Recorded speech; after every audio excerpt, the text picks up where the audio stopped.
everybody, and welcome back to a Sims 4. Normally I'd be inserting the words speed build here, but today I've got a showcase for you. This is our Junker Bunker, and instead of showing you the build, I'm showing you the finished product, and we're taking a Sims Eye tour around the place. So my story for this chap is he's the long lost brother of Steve Wozniak, you know, the Apple guy. This guy kicked out of the family, so he's become a bit of a recluse, and he started his own junkyard, and there is all kinds of things tucked in here, including a mannequin dressed as a hot dog. And there is our Mr. Wozniak there playing with the basketball. We've got car parts, we've got an old jukebox, we've got gnomes. Here is his washing line where he hangs out his smalls to dry. We've got treasure chests, we've got all kinds of things tucked away that you don't expect. Parts of a rocket, a model aeroplane. And the whole vibe of it is meant to be something that would keep people away, that it's junky and untidy, and when he finds a treasure and he has the kleptomaniac trait, he just puts it in his junkyard, and you know, with the purpose of finding a use for it, air quotes, sometime. A bit like a lot of hoarders, they don't like to let things go because it will have a use for somebody somewhere sometime. So we have this little shack, but he doesn't just live in a shack. He's also one of those end of worlders, you know, the ones that prepare for the zombie apocalypse, or you know what it is. So we've got our little shack. Very convenient that he walked through the door at the same time as us. And if you go down these stairs, there's a whole world opens up to you. Down this hallway, you can see it's planted. The idea is that this is an underground bunker where 8 Sims can live in complete security and in secret for some apocalyptic event.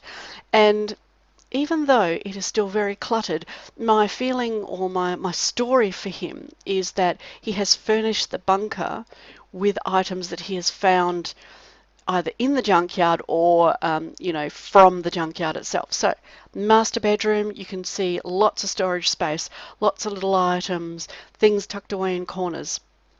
And here he is. He's very kindly got his gear off and is having a shower for us. And even, you know, the bathroom, there's things tucked away. Got to have a magazine by the toilet, by the way. Things tucked away that you might not expect to see in a bathroom. And the same with, you go into lots of areas and there will be items that you might not expect to see in that area. This back hallway is where all of the bedrooms and extra bathrooms and things come off of. And again, we've got all of the plants planted. His plan was to make it not feel like you were underground. That gave a sense of, you know, a bit of open air or whatever. So this is one of the children's bedrooms. Again, there's all kinds of little knickknacks stored on the shelves and tucked into corners and things, stacked on the top of cupboards. Most of the skill building items that you could possibly need are down here.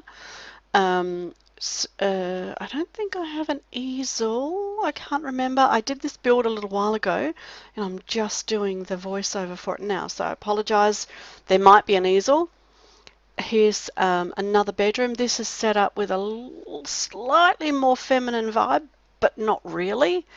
Again, you can see it's built of brick. He has painted some of the walls, I guess, but just, you can see there's stuff. Who knows who might need a basket one day, or a milk tin, or another box, or another, you know, shirt or whatever.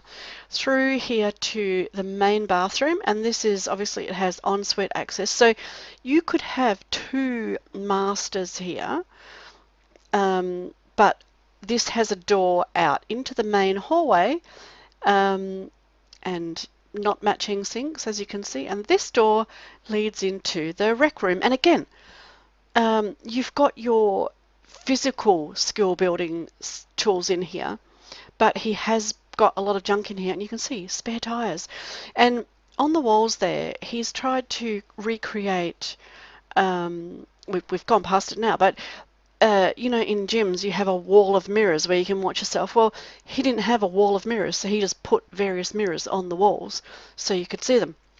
And now we've gone down to the bottom level, and down here we have a kitchen. And in my story, he started out with some money, perhaps from his, you know, billionaire brother, and furnished refurbished, I should say, the kitchen in this industrial style to go with, you know, the bricks and stuff.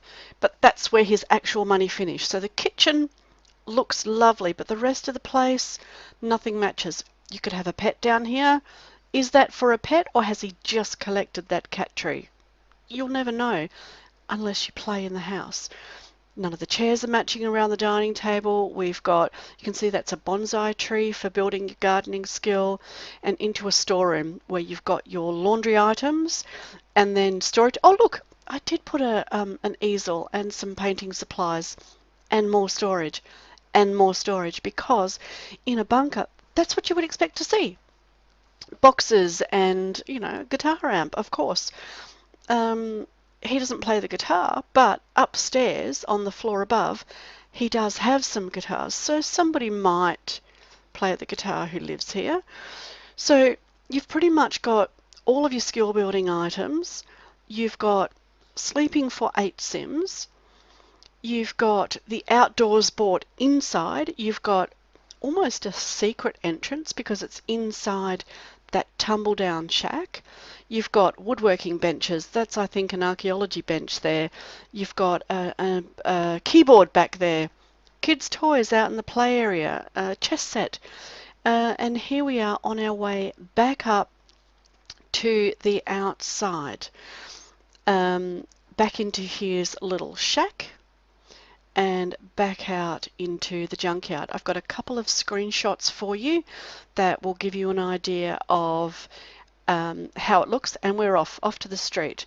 The actual layout of the junkyard itself and how it is built underground. I hope you enjoyed this showcase. Let me know if you like it in this format, and I will see you next time.